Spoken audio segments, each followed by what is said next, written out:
और एक बार फिर एक और एपिसोड के साथ बहुत ही लंबे अंतराल के बाद ऐसे विवेक राजदान की याद आ गई। अंतराल बोलते ही ना, लंबे अंतराल के बाद हम लौट आए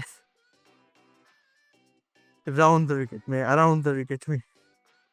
तो हमारे सारे गैप बहुत लंबे होते हैं, जस्ट लाइक इंडिया की विन जो बार बार सेना कंट्री में आती है, एक बहुत लंबे गैप के बाद आ रही है आजकल हाल ही में। तो उसी लंबे अंतराल के बाद हमारे भी एपिसोड्स आ रहे हैं।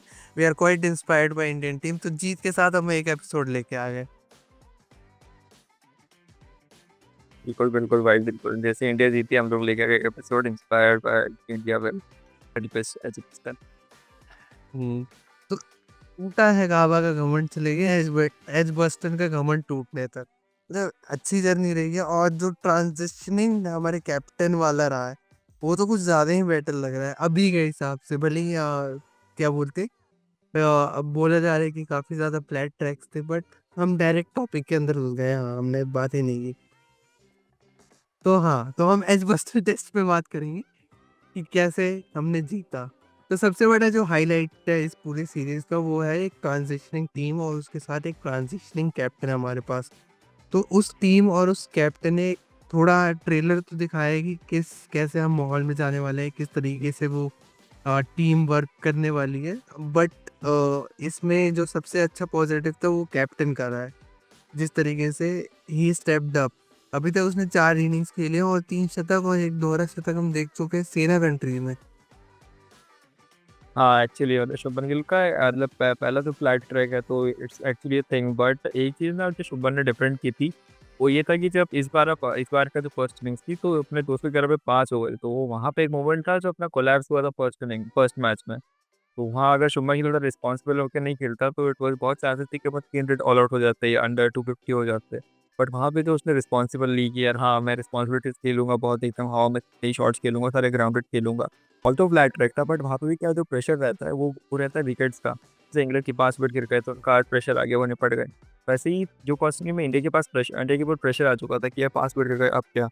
तो at that point of time Shubman Gill ने रिस्पॉन्सिबिलिटी ली इस पर्टिकुलर थिंग की कि हाँ ठीक है मैं एटलीस्ट जब तक हूँ तब तक इसको स्कोर करते रहूंगा और ट्राई करूंगा कि मैं एटलीस्ट अपना विकेट ना दूँ। और सामने जडेजा था, Jadeja is always a great batter when it comes to test cricket. तो वो हो सकता है टेलेंडर्स के साथ उतना अच्छा नहीं खेले, लेकिन उसको ये पता है कि अगर मेरे साथ कोई अच्छा बैट्समैन है मैं उसके बाद उस इनिंग को उतना अच्छा प्रोसेस कर सकता हूँ, उतना अच्छा बढ़ा सकता हूँ। तो उसने डबल सेंचुरी पार्टनरशिप की। तो वो पर्टिकुलर मोमेंट शुभमन गिल के करियर के लिए मेरे को लगता है बहुत अच्छा हो सकता है एट द मोमेंट। तो अभी तक तो उसके लिए बहुत अच्छी इनिंग्स थी। तो सबसे बेस्ट थिंग तो वही लगी मेरे को कि उसने प्रेशर में बहुत अच्छा खेला है, so it's actually quite good. तो इस पूरे मैच में अब एक बार सुमन के रिकॉर्ड्स की बात कर लेते हैं, क्योंकि भाई नंबर्स भूल चुके हैं। 5 दिन के अंदर इतने रिकॉर्ड बनाए शुभमन ने।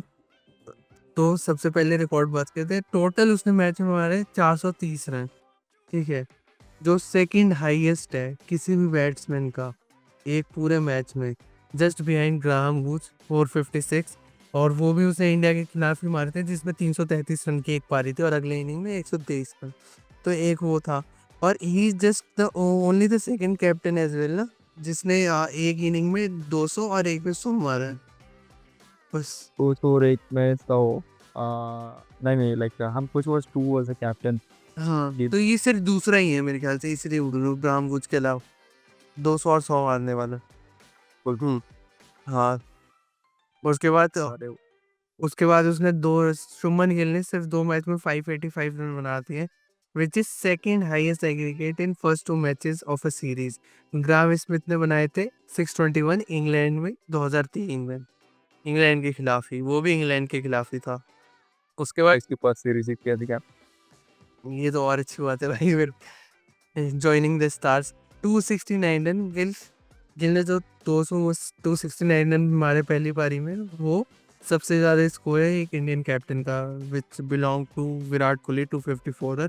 और ये सेना कंट्रीज में किसी इंडियन बैट्समैन का हाईएस्ट स्कोर भी है, which belong to Sachin Tendulkar 241। वही 241 सिडनी में। 341 सिडनी में, हाँ। उसके बाद एक और रिकॉर्ड है जो he now joins only Sunil Gavaskar and Rahul Dravid as Indian double centurion in England। ठीक है,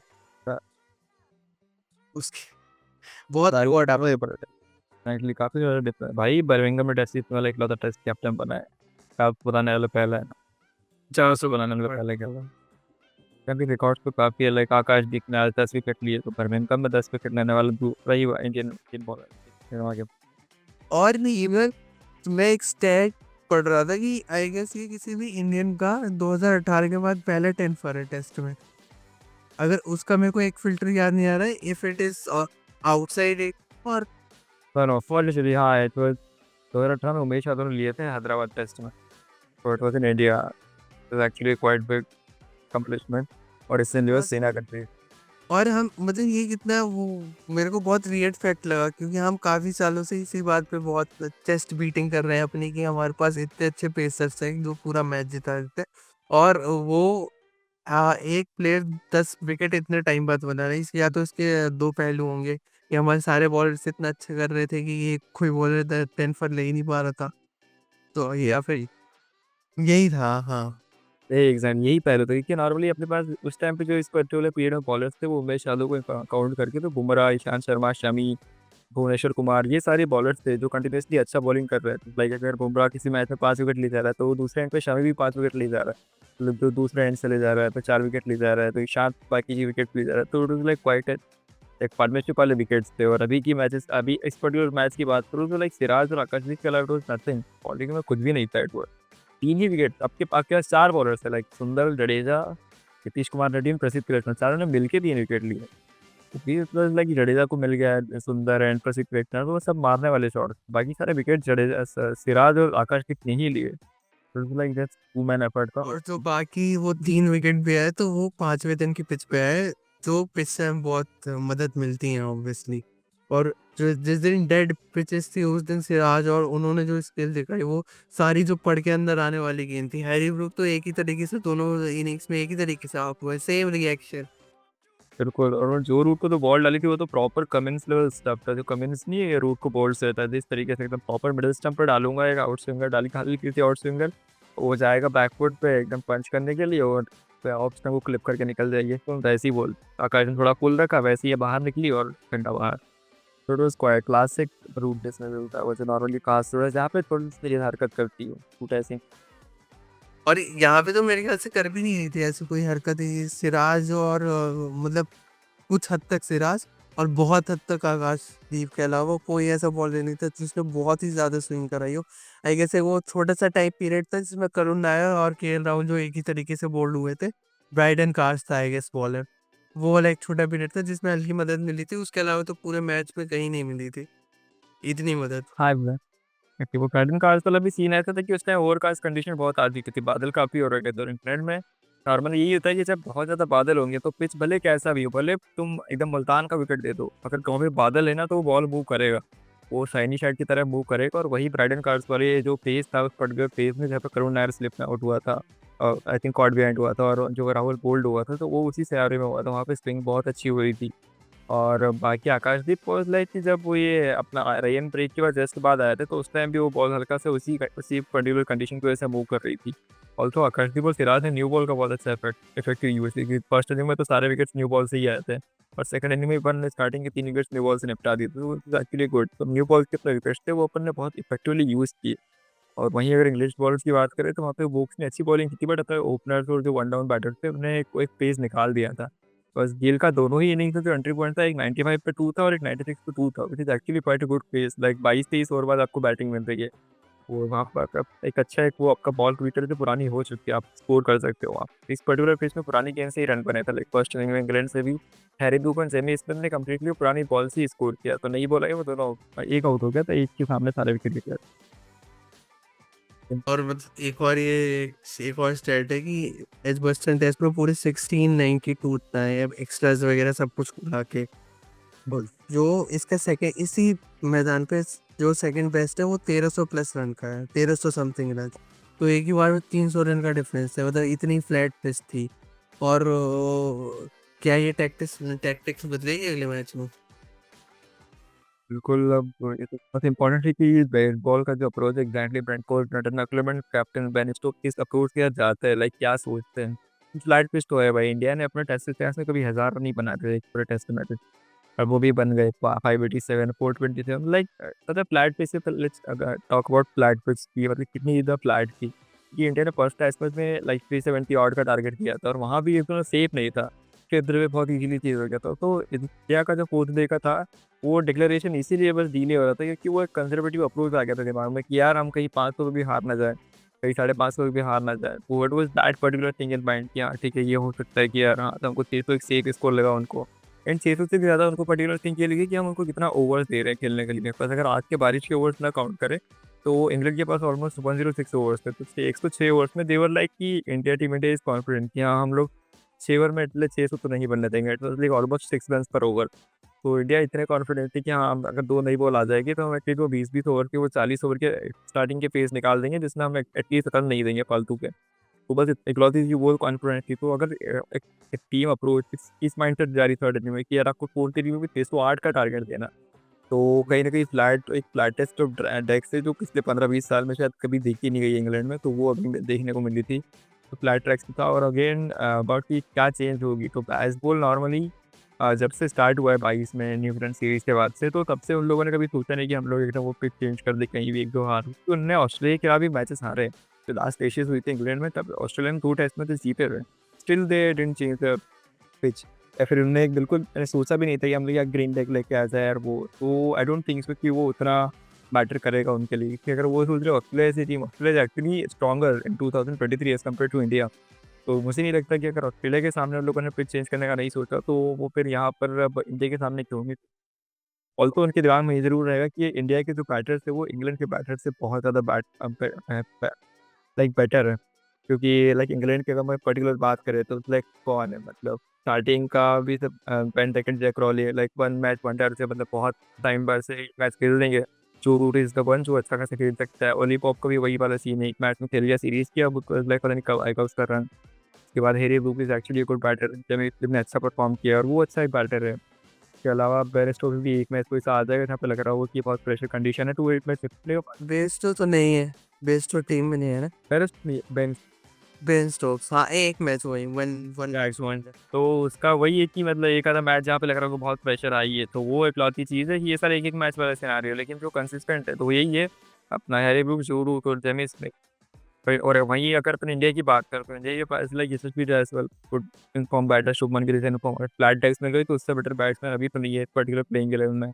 एंड देन उसके बाद फिर अपने पास ऋषभ पंत है, which is always a condition player, जिसको लग रहा है कि यार रन चाहिए तो रन मार देगा, उस काइंड का प्लेयर है।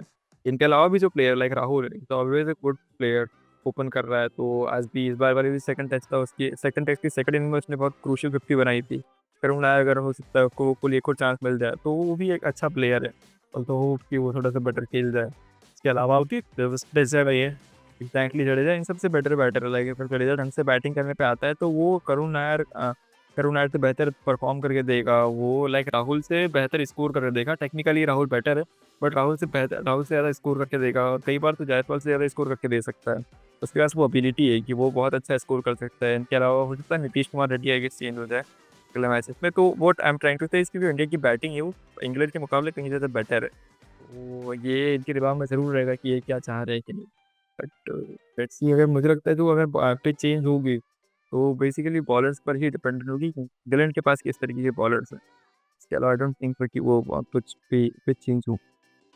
अभी इंग्लैंड ने सेट डिक्सन को भी अपने स्क्वाड में ऐड कर लिया है। तो वो अपने बॉलर्स को ही ज़्यादा हैवी ये प्रायोरिटी देना चाहते हैं कि जो ये मैच ऑब्वियसली वो बॉलर्स की वजह से हारे। एंड में वो थोड़ा था कि बैटर्स को ड्रॉ के लिए एटलीस्ट जाना चाहिए था, ड्रॉ कर ले जाना चाहिए था ऐसी पिच पे जहाँ पे बहुत कुछ नहीं हो रहा है। कुछ हो रहा है, देयर आर फ्यू बॉल जो ऊपर रह रही है, नीचे रह रही है। ऊपर नीचे भी इतना कुछ हुआ नहीं है। बस वो है कि स्किल ज़्यादा थी, तो उसको नलिफ़ाई करने का उनके पास कुछ नहीं था। जैसे हमारे पास राहुल है, तो एटलीस्ट राहुल क्या है, वो ज़्यादा स्कोर करके भी नहीं देगा 50 बनाने के बाद आउट, या 30-40 बनाने के बाद। लेकिन वो एक पिच पे इतनी देर टिक जाएगा कि वो बॉल स्मूदन अप हो जाएगी थोड़ा आने वाले बैट्समैन के लिए। तो यहाँ पे वो टिकने वाला प्लेयर नहीं है।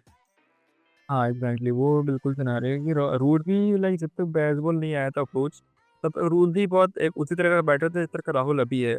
वो लेकिन जब से बेसबॉल आया तो अगर इसके रिवर्स स्कूप बहुत ज़्यादा आने लगे। तो वो ना बैटिंग फ्रेंडली कंडीशंस के लिए बहुत अच्छे हैं, बट अगेन अगर इंग्लैंड ने पिच चेंज कर दी था तो वो फिर रूट के लिए क्या वर्क करेगा। एंड जो माइंडसेट की अपन बात कर रहे हैं जो राहुल के पास है, वो एक्चुअली इस पूरी टीम में बेन स्टोक्स के अलावा और किसी के पास भी नहीं है। पर Stokes is the only player जो बोल सकता है बेसबॉल, लेकिन वो इकलौता प्लेयर है जो कभी तेज़ नहीं खेलता पूरी टीम में। वो हमेशा एक कंज़र्वेटिव अप्रोच में रहता है, वो प्रॉपर टेस्ट मैच प्लेयर है, वो लाइक हाँ, डिफेंस कर लेगा, वो उसको रहता है कि 40-50 बॉल में डिफेंस कर जाऊँगा, मुझे कोई फ़र्क नहीं पड़ रहा है। मेरे को सेट होना, उसके बाद वो धीरे-धीरे रन बनाएगा। कि पूरे अगर इस पूरे बेसबॉल में मैंने उसको प्रॉपर सिनेरियो 3 साल में देखा है, 3-4 साल में, तो उसने सिर्फ पाकिस्तान के खिलाफ रन बनाए, वो भी तब जब उसकी टीम के रन साढ़े लाइक साढ़े 600 रन हो चुके थे ऑलरेडी। तो तब जाके उसने सोचा कि हाँ ठीक है, मेरे को एक्सेलरेट करना चाहिए कि मेरी टीम के रन 650 तो क्यों ना 750 साढ़े 800 के आसपास कर दूँ। तो तब जाके उसने बहुत तेज़ी से रन बनाए थे, कुछ 20-25 बॉल पे 40-45 रन बना दिए थे। तो it was the only time which I remember जब उसने तेज़ खेला इस पूरे पर्टिकुलर बेसबॉल अप्रोच में। तो जो अपन बात कर रहे हैं ना कि टेस्ट मैचेस में कौन है जो बॉल सॉफ्ट कर सकता है, तो Ben Stokes is the only player, लेकिन वो आता है नंबर 6 पे। तो तब तक नई बॉल ऑलरेडी सॉफ्ट हो चुकी होती है। और इतने तो ओपनर थे, जैक रॉली, बेन बेकेट और ऑली पॉप, ये सारे तेज़ करने वाले थे। तो इट वाज़ लाइक कि बॉल सॉफ्ट करने वाले प्लेयर्स तो नहीं है, बस रन्स मारने वाले प्लेयर्स ही है जो अटैक कर रहे हैं। आई थिंक थोड़ा जो सा टफ। इंडिया ने जो इस मैच में किया वो यही किया, यशस्वी जायसवाल और एक साइड से केएल राहुल ने पूरी बॉल सॉफ्ट की है। यशस्वी जायसवाल ने एक्सेलरेशन पे पैर रखे हुए हैं। उसके बाद करुण नायर है, करुण नायर वो अपने वापस पैर जमाना चाह रहे टेस्ट में, so let's not talk about him much कि उसने क्या किया क्या नहीं किया। उसके बाद शुभमन गिल, बॉल्स आउट हो चुकी है, फ्लैट ट्रैक है, अहमदाबाद में एक पिच है, तो गया। लेकिन जो भी है इस फ्लैट ट्रैक पे भी रन बनाने के लिए स्किल चाहिए, जो उसके पास एस्थेटिकली बहुत ब्यूटीफुल स्किल्स हैं।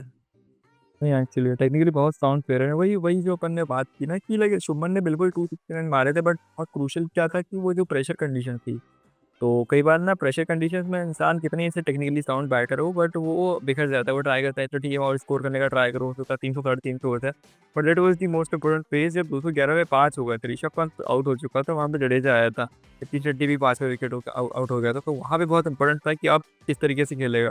तो like 269 itself is an achievement, लेकिन वहाँ पे जो जिस कंडीशंस मतलब किस काइंड ऑफ प्रेशर में उसने रन बनाया ना, which is actually an achievement. मतलब अगर उस पर्टिकुलर प्रेशर में वो 169 भी बनाता ना, तो भी एक वो अच्छा बड़ा अचीवमेंट होता। तो it was actually a good temperament जो उसने दिखाया ना, क्योंकि कैप्टन बनने के बाद एक चीज़ वो बहुत डिफरेंट की है शुभमन गिल ने, which is like taking the responsibility of the team. तो देखा कि यार ठीक है, इस टीम में कोई भी सीनियर प्लेयर नहीं है, तो like my responsibility lies to me. उसको पता है कि कौन नीचे है, कौन ऊपर किस तरह से बैटिंग कर रहा है, तो उसने एक वो कंप्लीटली एक रिस्पांसिबिलिटी ली है। तो although captaincy as a field placement wise बहुत इम्प्रूवमेंट करने की ज़रूरत है, ऑल्दो करेगा भी, बट जो काइंड ऑफ बैटिंग में एज़ अ कैप्टन उसको माइंडसेट चाहिए ना, वो आई गेस वो उसने अपना लिया है कि किस तरीके से एक रिस्पांसिबिलिटी लेनी है। It is quite an improvement जो पहले नहीं थी उसमें जब एज़ अ प्लेयर खेलता था। तो आई थिंक ये शायद आ सकता है एक सिक्योरिटी से कि वो जब कप्तान बन चुका है तो उसको एटलीस्ट ये सिक्योरिटी है कि मेरे को कोई बिठाएगा नहीं। और जब लास्ट बीजीटी हुई थी तो उसने एक टेस्ट मैच में उसको बिठा दिया था, व्हिच वाज़ लाइक कंप्लीटली समझ से परे था। लाइक तुम शुभमन गिल को कैसे बिठा सकते हो जब तुमने उसको एक व्हाइट बॉल में वाइस कैप्टन बना के रखा है। ऑलरेडी उसको एक कैप्टन पर्सपेक्टिव में देख रहे हो और उसके बाद भी है तो ब्रो क्यों कर रहा हो यार? एग्ज़ैक्टली। तो दिस वाज़ क्वाइट शॉकिंग ना, तो जब उसको शुभमन गिल को उस बीजीटी में बिठाया गया तो वो उसके माइंड पे इम्पैक्ट बहुत किया था।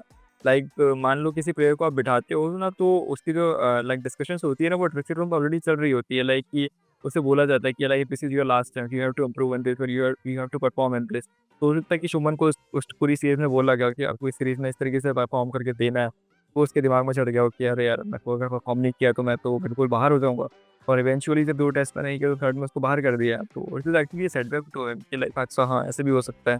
फिर अगले 2 टेस्ट मैच में बीजीटी खत्म हुई, उसके बाद फिर स्ट्रेट अवे अपन यहाँ आ गए टेस्ट सीरीज़ खेलने के लिए, तो उसको कप्तान बना दिया गया। तो उसका सिक्योरिटी और मतलब उसमें उसके पास कुछ है भी नहीं ना, ऑलरेडी नंबर 4 स्पॉट मिल चुका है जो प्रेस्टीजियस स्पॉट है टीम इंडिया में। तो जब उस स्पॉट को खेल रहा है तो उस रिस्पॉन्सिबिलिटी को समझ रहा है और जब उसको ऑलरेडी सिक्योरिटी मिल चुकी है सेंस ऑफ, तो काइंड ऑफ वो उस पर्टिकुलर चीज़ उसके लिए बहुत बेनिफिशियल है, बहुत पॉजिटिव है क्योंकि एज़ अ बैट्समैन टेक्निकली तो बहुत साउंड है, बट वो कुछ बल्लेबाज में रहता है, जिनमें टेक्निकलिटीज़ बहुत अच्छी, लाइक राहुल भी इसी तरह का एक बल्लेबाज है, लेकिन वही उसको सिक्योरिटी नहीं रहती है, लाइक अगर वो उतने मैच में परफॉर्म नहीं करेगा, तो वही बातें होने लगेंगी जो शुभमन गिल के साथ पिछले बीजीटी पे हुआ करती थी और उसी का एक बहुत ज़्यादा इम्पैक्ट रहता है जो अच्छा बल्लेबाज रहता है। अगर तुम उसको सिक्योरिटी नहीं दोगे ना, तो वो कहीं न कहीं अपने उस फ्लॉज़ में घूम के रह जाएगा, लाइक वो ओवरथिंकिंग बहुत करेगा उस पर्टिकुलर थिंग के लिए। तो परफॉर्मेंस में रुक जाती है। तो इट्स लाइक बहुत अच्छा हुआ है कि कप्तान बना। राहुल के साथ एक इनसिक्योरिटी तो ये भी है, कितना भी अच्छा खेल ले, कब कब नंबर चेंज कर देंगे पता ही नहीं चलेगा। भाई आज लोअर ऑर्डर बैटर की ज़रूरत है, प्लीज़ आ जाओ, आज एक विकेट कीपर की ज़रूरत है, प्लीज़ आ जाओ। वो एक ऐसे गली क्रिकेट में बंदा नहीं रहता जो एक्स्ट्रा में रहता है हमेशा, कि भाई ये कमी होगी तो ये इससे कराएँगे। वो बंदा है, वो तो उसके साथ सिक्योरिटी है। एग्जैक्टली, तो वो राहुल की तरह टेक्निकली साउंड बैटर है, लाइक लाइक लाइक लाइक जैसे हैरी ब्रूक जो अभी इंग्लैंड की टीम में है ना, जिस तरीके से हैरी ब्रूक ने अचीव किया है, अगर इस तरीके से सिक्योरिटी केएल राहुल को दी जाती तो केएल राहुल से बेटर बैटर हो सकता था। सेम काइंड ऑफ टेम्परामेंट, वही टेक्निकलिटीज और उसी तरीके का गेम फ्लो भी है। लाइक T20 में हमने देखा उसने जब 16 में वो स्टार्टिंग में आया था, तो फर्स्ट टेस्ट सीरीज में उसने शतक मार दिया था ऑस्ट्रेलिया में, उसने जब 52 रन बनाए थे, एक T20 सेंचुरी मारी थी। तो इनिशियल उसका पेस बहुत अच्छा था, बट वही था कि तुमको क्या-क्या उस प्लेयर को तुम सिक्योरिटी दे पा रहे हो। जिस तरीके से इंग्लैंड ने हैरी ब्रूक को सिक्योरिटी दे रखी है, क्या उस तरह की सिक्योरिटी हमने कभी राहुल को दी है? लाइक कभी 9 तक का करियर हो चुका है उसका ऑलरेडी। बट मुझे कभी 1 साल के लिए भी नहीं लगा कि उसको उस पर्टिकुलर थिंग में सिक्योरिटी दी गई हो कि लाइक अच्छा ठीक है, हम तुमको इतना लंबा रोप दे सकते हैं, या हम हमें आपकी टेक्निकलिटी पे बहुत भरोसा है, आप बस अपना परफॉर्मेंस दो। कभी भी नहीं मुझे लगा। जराकिस ने एक कप्तानी भी की है साउथ अफ्रीका में। एक पे आई साउथ अफ्रीका में कप्तानी की है, बांग्लादेश में टेस्ट मैच जीता है। उसके पास है बिल्कुल एबिलिटी है वो करने की, बट स्टिल वही sense of security kind of कि टेक्निकली साउंड बैटर है, लेकिन क्या तुम उसको सिक्योरिटी दे पा रहे हो उस पर्टिकुलर चीज़ के लिए? इनफैक्ट नॉर्मली जो टेक्निकली बहुत अच्छा बैटर रहता है, जो नॉर्मली इंडिया में हुआ है जितने भी, उनके पास ये तो रहता है कि वो अपने स्किल्स में इतने ज़्यादा इन्वॉल्व रहते हैं कि मान लो थोड़ी बहुत भी चीज़ें उनके अकॉर्डिंग नहीं होती ना, तो कहीं न कहीं उनकी ओवर थिंकिंग उनको किल कर जाती है। लाइक अच्छा अरे यार मैंने क्या गलत कर दिया? ये तो बहुत टेक्निकली साउंड है। कई बार ये सोचता है यार ये तो मुझसे जो पड़ोसी लगे, फॉर एन एग्जाम्पल मान लो शुभमन गिल है और ऋषभ पंत है, तो like Rishabh Pant is completely out of technique, उसकी कुछ भी टेक्निक उतनी है, जो कंप्लीट जो टेक्स्ट बुक प्लेयर्स रहते हैं उसमें कुछ भी नहीं है। बट इसमें उसमें क्या बेस्ट है, वो उसका टेम्परामेंट है, उसकी गेम अवेयरनेस है कई बार, और जो जिस तरीके से खेलता है रिस्की शॉट्स, तो वो काइंड ऑफ टेस्ट मैचेस में उसकी गेम अवेयरनेस बहुत ज़्यादा है इस पर्टिकुलर माइंडसेट में। बट अगर वहीं शुभमन गिल को अगर ये सोचने को लग जाए कि यार ऋषभ पंत मेरे को चांसेस नहीं मिल रहे, ऋषभ पंत को लगातार चांसेस मिले जा रहे और तो उसकी टेक्निक भी उतनी अच्छी नहीं है, तो फिर वो फ्लॉज़ ढूँढेगा अपने अंदर शुभमन गिल। लाइक से मैंने क्या गलती, मेरी टेक्निकलिटी से कोई गलती आ रही है क्या? क्या मेरे फ्रंट फुट नहीं करता, मेरा बैक फुट नहीं निकल पाता, क्या एग्ज़ैक्टली वो क्या फ्लॉज़ है? जब वो इसमें घूमेगा ना, तो फिर उसकी परफ़ॉर्मेंस आ ही नहीं पाएगी कि वो अपने आप अपने दिमाग से उलझा हुआ है। तो ये तरह की सिचुएशंस राहुल के साथ बहुत हुई है, और वही शो सिक्योरिटी इस बार अब शुभमन को मिल चुकी है एक्चुअली गुड थिंग। और राहुल भी आई थिंक जिस तरीके से उसने परफ़ॉर्म कर दिया लास्ट टाइम, उसको एक सिक्योरिटी देनी चाहिए एटलीस्ट।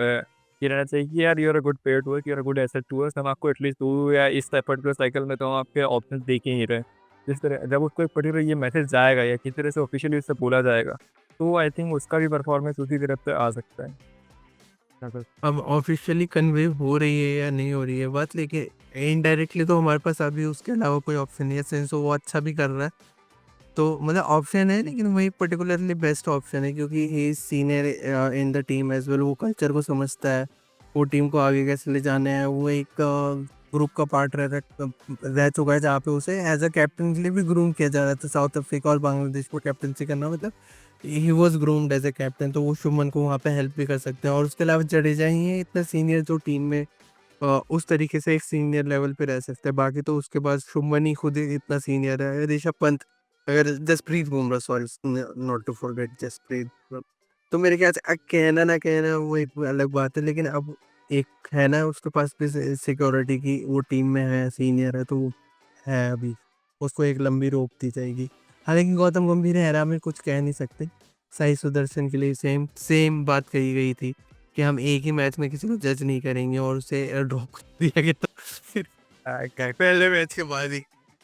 वही और वही तो थोड़ी-सी चीज़ें हैं जो मतलब मैनेजमेंट पर्सपेक्टिव में रहनी चाहिए थोड़ी-सी, एक जो मैसेज कन्वे किया जाता है हाँ, कि बहुत अगर कोई यंग प्लेयर है तो एग्ज़ैक्टली तुमको उसको अगर भरोसा दिलाना है तो बिल्कुल वो भले ही कैसे परफ़ॉर्म कर रहा है, 5 मैच की सीरीज़ तुमको एटलीस्ट 4 मैचेस तो उसको लगातार ट्राई करने ही पड़ेंगे। अगर कोई यंग प्लेयर है, या कोई बहुत एक्सपीरियंस प्लेयर है तो बात अलग हो रही है। हाँ, ठीक है, क्या परफ़ॉर्मेंस दे रहा है, क्या आपको आउटपुट चाहिए उससे।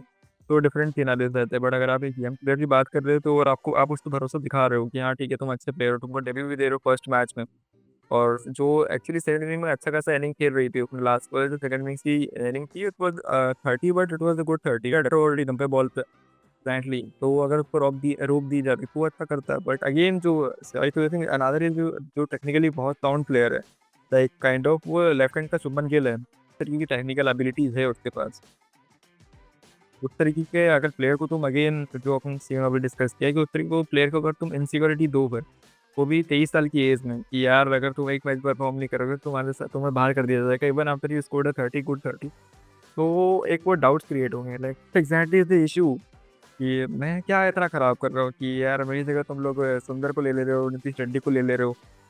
तो फिर वो डाउट्स क्रिएट होंगे, फिर वो डाउट्स ना उसको फिर वही उलझ उलझ सकता है। दैट्स नॉट कि उलझेगा, इट्स नॉट श्योर, बट उलझ सकता है। और एक सही की एज अ प्लेयर ऐसे भी रहते हैं। जस्ट एक एस्ट्रिक ये लगा दूं मैं कि अश्विन खुद भी एक प्लेयर है, तो वो खेलता है, प्रोफेशनली खेल चुका है, तो इस बार इस मामले में साइकी में उसकी बात सुनी जा सकती है। कहीं कोई याद है कि वो ट्वीट ने कि तू कैसे होता है, तेरे को कैसे पता कि उसके दिमाग में क्या चल रहा है। तो या इट्स लाइक कि इस तरीके की सिनेरियो होता है because कभी अश्विन भी, अगर अपन पर्टिकुलर एक्सपीरियंस प्लेयर की बात कर रहे हैं, तो जब वो रिटायर हुआ था तो उसका रिटायरमेंट का फर्स्ट पेज था कि उसको प्लेइंग 11 से बाहर रखा गया था, जब to replace him by Washington Sundar, this is another of spinner. तो जब अब अगर मैं एक ऑफ स्पिनर हूँ विच इज राइट टेक्निकली बहुत मतलब लेजेंडरी ऑफ स्पिनर, और तुम मेरे को रिप्लेस करते रहे another of spinner which is quite young, तो फिर अनदर एक पे डाउट्स क्रिएट होंगे ना, like, assume Who is more हमारे पास। Batting allrounder then bowler bowling? तो वो जो सिनेरियो, तो इसमें ये भी नहीं है batting allrounder. The thing was कि Ravi Ashwin was replaced by Washington Sundar even in the New Zealand series. उसको सुंदर को अश्विन से ज़्यादा ओवर्स दिए गए थे। तो वो डाउट्स तो वहीं से बनना स्टार्ट हो गए थे ना कि भाई यार सुंदर क्या मुझसे अच्छा स्पिनर है? हो सकता है उसको ऐसा लगा होगा कि अच्छा हाँ ठीक है, हो सकता है मैं शायद एज हो चुकी हूँ, मेरी बहुत ज़्यादा खत्म हो चुका हूँ, खत्म कुछ भी नहीं बचा है मेरे पास। एंड वो डाउट पहले क्रिएट हो चुका था न्यूजीलैंड सीरीज में कि अच्छा टीम ने तुम मेरे साथ में सुंदर सुंदर को खिला रहे हो विच इज़ ओके, 3 स्पिनर है, लेकिन तुम मुझसे ज़्यादा ओवर सुंदर से फेंकवा रहे हो, तो क्या है, is it actually a good thing? तो वहाँ पे उसका डाउट क्रिएट हुआ। उसके बाद डाउट बढ़ा तब जब ऑस्ट्रेलिया सीरीज खेलने गई, पहला जो टेस्ट मैच हुआ पर्थ में, और वहाँ पे रवि अश्विन की जगह, ऑफ स्पिनर की जगह तुमने वॉशिंगटन सुंदर को मौका दिया। First was actually opinion like okay, now कुछ सीरियस बात है। तो फिर जब एक टेक्निकली साउंड बहुत ज़्यादा इतना 20 15 20 साल का एक्सपीरियंस वाला खिलाड़ी को तुम अगर इतनी बड़ी इनसिक्योरिटी दे रहे हो, तो उसके पास अगर ओवर थिंकिंग, और जब कितने सीनियर प्लेयर की ओवर थिंकिंग स्टार्ट होती है तो उसके पास सिर्फ रिटायरमेंट रहता है और कुछ नहीं रहता। और वहीं एक युवा प्लेयर को तुम इनसिक्योरिटी दोगे तो वो उसकी परफॉर्मेंस में दिखेगा, क्योंकि उसके पास रिटायरमेंट का ऑप्शन नहीं है। उसके पास ये ऑप्शन है कि या तो मैं अपनी स्किल सुधारूँ, तो फिर वो देखा कि मैंने कहाँ गलती की, मेरी इतनी अच्छी मतलब, अगर अपन पर्सपेक्टिव में देखें साई सुदर्शन की, उसके स्किल्स में कोई फ्लॉ नहीं है उतना खास। जो शुभमन गिल राइट हैंड से करता है वही वो लेफ्ट हैंड से करता है, कुछ भी फ्लॉ नहीं है। बट अगर वही है उसको इनसिक्योरिटी दे दी तो उन्होंने बिठा दिया उसको, तो अब वही इसके बाद में आ गई मैंने क्या गलती की स्किल वाइज एंड ऑल, क्या मैं घरेलू क्रिकेट में अच्छा परफॉर्म करूँ, कहाँ ऐसा परफॉर्मेंस देखी थी, तो वो घूमेगी इसके बाद, can be a thing. Player की सही की सुनना ही इतनी वो होता है कि क्या चल रहा है, क्योंकि हमने तो कभी कुछ खेला नहीं है, तो हमें ये है भाई आउट हो गए क्या जा रहा है, तो वापस कल आके बैटिंग ले लूँगा, तो वो प्रोफेशनली खेलने एक अलग बात होती है। तो सही बात है, मैनेजमेंट यार, आई गेस द्रविड़ मैनेजमेंट का तो हमने सुना है, क्योंकि रोहित है द्रविड़ मैनेजमेंट के अंदर, जो कप्तान रोहित था, he was known to be a man's manager. वो अपने प्लेयरों को बहुत अच्छे से ध्यान देता है, नहीं खिला रहा। वो संजू सैमसन की जो कहानी है कि वर्ल्ड कप फाइनल हमने उसे नहीं खिलाया था, लेकिन हमने उसे बोला था कि तुझे नहीं खिला रहे हैं, लेकिन you are part of the team, you are very important player of the team.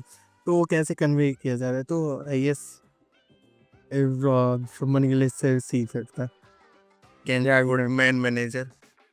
या एग्जैक्टली, मतलब ये फिर पर्टिकुलर सिनेरियोज तो होने ही चाहिए एटलीस्ट। मतलब अगर आप प्रोफेशनल एक टीम स्पोर्ट में खेल रहे हो वो भी कंट्री के लिए, तो अगर आप प्लेयर अपने स्पेशली अगर यंगस्टर्स को आप मेंटेन नहीं करोगे, लाइक मैनेज नहीं करोगे उनको उस पर्टिकुलर मैसेज के लिए कि हम आपसे क्या चाह रहे हैं, लाइक हम अगर हम आपको नंबर 3 का मौका दे रहे तो हमारी क्या एक्सपेक्टेशंस है, क्या हम आपको 100 150 बॉल खेलने के लिए रखे हुए हैं, या फिर क्या हम चाह रहे हैं कि आप यार 100 150 रन बना दो, बॉल्स डजेंट मैटर, आप भले 50 बनाओ भले 500 बनाओ। तो एक पर्टिकुलर मैसेज क्रिएट होता है कि मैसेज दिया जाता है उस पर्टिकुलर बैटर को या बॉलर को या प्लेयर को कि हम आपसे क्या एक्सपेक्ट कर रहे हैं। तो अगर वो पर्टिकुलर प्लेयर वो एक्सपेक्टेशन फुलफिल नहीं कर रहा है, कुछ अनदर थिंग फुलफिल कर रहा है, उसके बाद भी अगर बाहर कर दिया जा रहा है, तो फिर एक अनदर डाउट क्रिएशन, यार मैं तो ये एक्सपेक्टेशन थी कि मेरे को 100 गेंदें खेलनी थी, which I did but still I went out.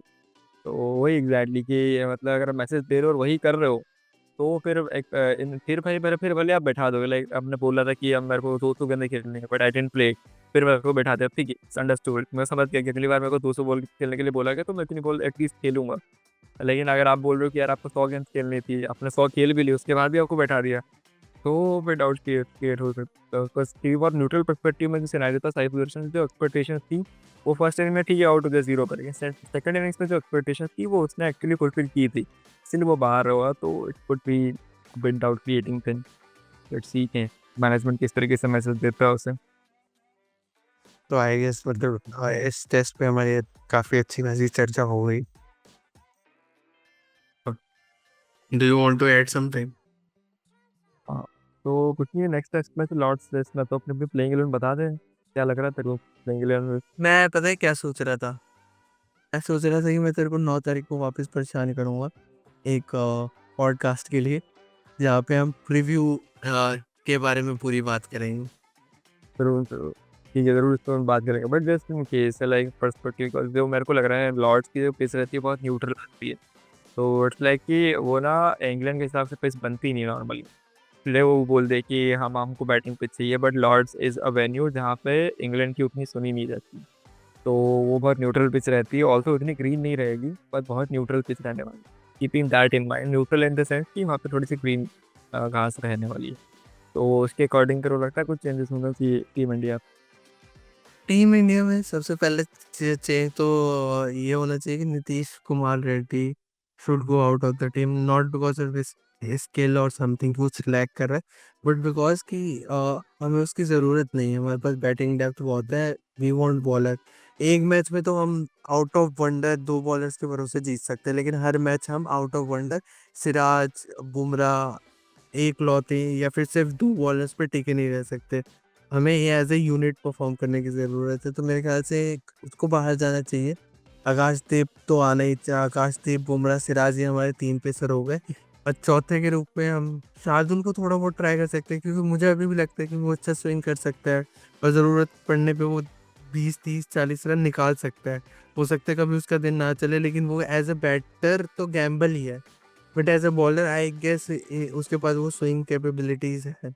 तो मुझे वो 4 पेसर में शार्दुल एक चौथा ऑप्शन चाहिए और आकाशदीप, बुमराह और सिराज, तो ये 3 तो मेन चाहिए। तो नीतीश की जगह एक या फिर मैं नीतीश की जगह कुलदीप लाना चाहूँगा। लेकिन 3 पेसर मेरे को ज़्यादा जम नहीं रहा, क्योंकि वहाँ पे स्लोप भी मिलेगा लॉर्ड्स में हमें जाके। अगर ग्रीन टॉप नहीं भी हो तो हम स्लोप का फ़ायदा उठा सकते हैं पेसर्स के तौर पे। स्पिनर्स पे उतना ज़्यादा फ़र्क पड़ेगा कि नहीं ये मुझे नहीं पता। तो पेसर्स पे आई गेस इसलिए मैं 4 पेसर्स के साथ जाना चाहूँगा। ये सुंदर की जगह कुलदीप को ले सकते हैं। लेकिन फिर बैटिंग बैटिंग डेप्थ कम हो जाएगी उसके बाद। बैटिंग चेंज में कुछ भी नहीं करूँगा। मेरे ख्याल से ये परफेक्ट बैटिंग था हमारे जडेजा तक। नीतीश कुमार अगर नीचे आ जाए तो क्योंकि पहली इनिंग में नीतीश कुमार को ऊपर भेजा था और दूसरी इनिंग में नहीं, उल्टा हुआ था शायद से। तो यही नीतीश कुमार को पहले भेजा था, तो जडेजा तक मेरा बैटिंग ऑर्डर सेम रहने वाला है, नो चेंज। जो चेंज चाहता हूँ मैं वॉशिंगटन सुंदर और नीतीश कुमार रेड्डी में। हाँ, एग्ज़ैक्टली। हुँ। प्रसिद्ध बाहर चला जाएगा, उसकी जगह डायरेक्ट बुमराह इन, नीतीश बाहर जाएगा तो शार्दुल इन करके हम ले सकते हैं 4 पेसर को, और वॉशिंगटन सुंदर की जगह कुलदीप यादव। कुलदीप उस आई गेस हमने उसे 13 ही टेस्ट मैच खेलते हुए देखा है, इसलिए हम उसे जज नहीं कर पाए, बट वो बहुत अच्छा डिफेंस करता है। हाँ, नहीं, उसके तो ऐसे है जो कैपेबिलिटीज़ बैटिंग करने की। इस तरह की पिच अभी थी, ये पर्टिकुलर प्लेस बर्मिंघम में थी, वहाँ पे कुलदीप खेलता था, वो श्योरली 50 मार सकता है। इस तरह की पिच है उसकी, तो बैटर है वो, तो बहुत ईज़िली मार रहा है। तो मेरे ख्याल से ये इस प्लेइंग 11 के साथ हमें जाना चाहिए। हाँ, एग्ज़ैक्टली। बट इधर चेंजेस लाइक ग्रीन टॉप, अगर मुझे लग रहा है कि अगर वो लोग ग्रीन टॉप दे रहे हैं, तो मुझे लगता है कि all attack complete 4 complete fast bowlers होने चाहिए। लाइक एनकेआर तो बिल्कुल आउट होना ही चाहिए, तो इससे वो यूज़ है नहीं, क्योंकि जडेजा उससे बेटर बैटर है इन किसी भी कंडीशन में। कोई भी कंडीशन दे दो, Jadeja is always a better batter, test batter then Nitish Kumar Reddy. तो Jadeja is a number 6 batter. और उसके बाद फिर आपके पास आ जाएगा, तो नीतीश कुमार रेड्डी ऑलरेडी आउट हो चुका है। तो बुमराह, आकाशदीप, सिराज तो आपके टीम में हो जाएँगे। एंड देन फिर वही सॉर्ट आउट करना है कि इनको ये 2 कहाँ पे लाने हैं। तो आई गेस वहाँ पे ये शार्दुल और कृष्णा दोनों को रख सकते हैं, अगर इस वजह से इस वाला सोच रहा है कि इन कंडीशन। शार्दुल और प्रसिद्ध कृष्णा दोनों। एग्जैक्टली, अगर ये लोग सोच रहे हैं कि मतलब वहाँ ग्रीन टॉप होने वाला है, तो 5 फास्ट बॉलर और 1 स्पिनर, ऐसा भी जा सकता है। और इसके अलावा अगर इनको यहाँ पे नहीं करना है, तो फिर लाइक इनका कौन सा 5 है, तो I guess Shardul is always a 7, number 7 हो सकता है। और फिर 4 कंप्लीट पेस बॉलर्स, तो उसके बाद एक कंप्लीट बहुत अगर ग्रीन टॉप मिल रहा है, ये कंडीशन उस पर्टिकुलर सिनेरियो में ग्रीन टॉप मिल रहा है, तो कंप्लीटली तो मैं 4 पेसर कंप्लीट फास्ट बॉलर्स रखूँ कि भैया एकदम हमारे पास 4। प्रसिद्ध को नहीं भी अगर लोग सोच रहे हैं, तो अर्शदीप को भी ला सकते हैं, इन कर सकते हैं। Also Arshdeep is a complete new ball bowler, तो I don't think so he it will make sense. तो Prasidh Krishna is kind of a hit the deck bowler जो मिडिल ओवर्स के लिए रहता है। तो इस पर्टिकुलर थिंग को दिमाग में रखते हुए प्रसिद्ध कृष्णा एंड जो न्यू बॉल बॉलर्स रहेंगे वो आपके जसप्रीत बुमराह, आकाशदीप रहेंगे, Siraj is the first change, और फिर वही सेकंड चेंज आदर जो दूसरे एंड से सेकंड स्पेल आएगा तो प्रसिद्ध कृष्णा से आ सकता है। एंड अगर शार्दुल को भी नहीं रखना है तो भी ये कर सकते हैं, लाइक आपके बुमराह, आकाशदीप एंड सिराज, प्रसिद्ध कृष्णा, ये 4 bowler keeping second change in mind जो प्रसिद्ध कृष्णा बीच में आके डालेगा। और क्योंकि उसका सेकंड वाला आज की सेकंड इनिंग्स वाली बॉलिंग थी वो ज़्यादा बेटर दी, उस फर्स्ट इनिंग्स में उसने बाउंसरें बहुत डाली थी, इट वाज क्वाइट एक्सपेंसिव। और ये 4 हो सकते हैं, और उसके अलावा अगर ये लोग चाहें तो लाइक शार्दुल को नहीं रखना चाहिए, अगर थोड़ा सा फ्लैट या फिर फ्लैट सा डेक आ सकता है तो फिर लाइक नंबर 7 पे नीतीश कुमार की जगह कुलदीप यादव को भी रख सकते हैं, Jadeja is completely eight number 6। कि फिर फ्लैट डेक होगा तो तुम अभी अपने थोड़े बैटर्स पे डिपेंडेंट थोड़ा भरोसा दिखाओगे ना, तो नंबर 7 तक के बैटर भी बहुत अच्छा स्कोर कर सकते हैं। तो ही इज क्वाइट एक्टिंग, और कुलदीप यादव अच्छा खासा बैटिंग कर सकता है। कुलदीप या Shardul at number 7 depending on the pitch, like green top पे शार्दुल, और अगर फ्लैट पिच है तो कुलदीप, और उसके बाद 4 complete pacers from all attack, like proper pacers जो प्रॉपर कोहली के टाइम हुआ करते हैं, 4 पेसर्स तो कंप्लीट 140 145 डालते हो, तो उस टाइप के pacers is can make differences. देखते हैं क्या करेंगे। मुझे लगता नहीं है खैर जो ऑब्सेशन है गंभीर का ऑलराउंडर्स के लिए। ओडीआई में तो बहुत पे आउट किया उसने हमें, लेकिन टेस्ट में जो उसने हमसे पूरा एक सीरीज छीनी न्यूजीलैंड वाली, बीजीटी छीनी यार, और सब पे। बहुत हाँ, तो एक बीजू आई कंफ्रेंस सीरीज इसमें हम एक बहुत आज मुहर्रम भी था, मातम का दिन था, तो न्यूजीलैंड सीरीज को हम याद कर सकते हैं। ये जो कार्टन है क्या? क्यों काटना भाई? ठीक है, तो हाँ, तो वही, क्योंकि न्यूजीलैंड सीरीज पे तो हम एक पूरा 1-2 घंटे का रोना कर सकते हैं। खैर मुझे लगता है जो मतलब मेन क्रक्स है इस बात का, कि मुझे नहीं लगता कि टीम में कुछ ज़्यादा चेंज होने वाले हैं। एट मैक्स हो सकता है एक ऑलराउंडर की जगह कुलदीप को लाने की बात चल जाए, मतलब बुमराह तो आएगा ही ऑब्वियसली, और कुलदीप को एक किसी को कोई रिप्लेसमेंट करके एक कुलदीप को इंसर्ट किया जाए। बाकी ऑलराउंडर वॉशिंगटन एनकेआर में कोई एक ना एक जरूर चलेगा।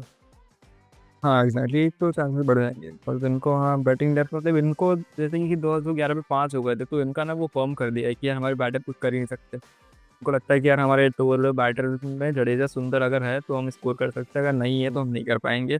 वो अपना वो स्टेबल कर चुका है इनके दिमाग में।